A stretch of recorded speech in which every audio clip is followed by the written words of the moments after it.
Whoever said tragedy plus time equals comedy never listened to the blues, a lowdown, guttural cry from the heart that lifts hurt into art and often transfigures the lives of those who give themselves up to its quiet fury.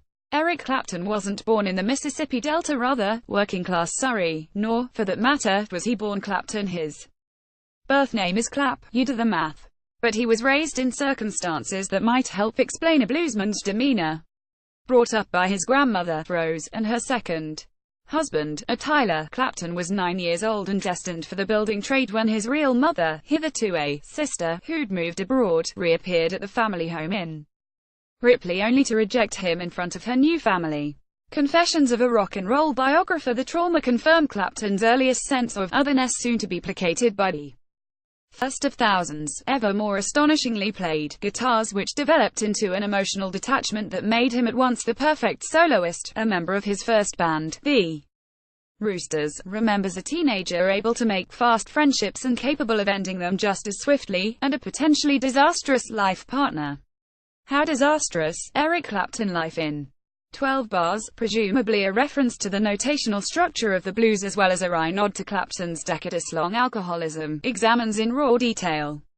Certainly, the iconoclasm was there from the start. Clapton quit the Yardbirds immediately after recording their breakout hit, For Your Love, so uneasy was he with their new, poppier direction. Next, he unhitched himself from John Mayall's Bluesbreakers, with whom he earned the godlike attribution that sealed his reputation, but only after starting secret rehearsals with what would become the era's first supergroup, Cream. Getty Images. That rock's greatest power trio above soon descended into acrimony was not strictly Clapton's fault, but it seems in step with another short-lived supergroup, Blind Faith. Albeit without the tantrums and his decision to hide in plain sight behind the alias Derek and the Dominoes, the again short-lived Anglo-American outfit that gifted the world rock's most anguished love song, Layla, and Clapton's sufficient heartbreak compounded by the loss of his friend Jimi Hendrix to propel him into heroin addiction.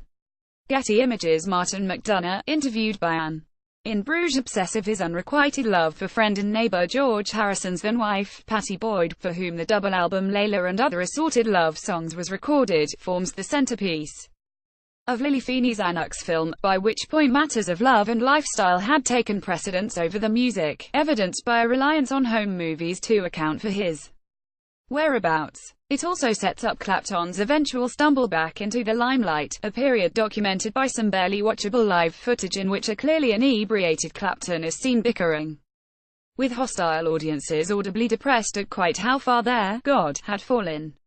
He was to fall further. A drunken outburst laced with racial epithets helped launch Rock Against Racism, and shamed the performer in the eyes of all but those who'd maybe heard it all before. Wisely, the film ends with an onstage fusillade of praise from B.B. King, delivered at a benefit performance for Clapton's Antiguan Rehabilitation Center, Crossroads.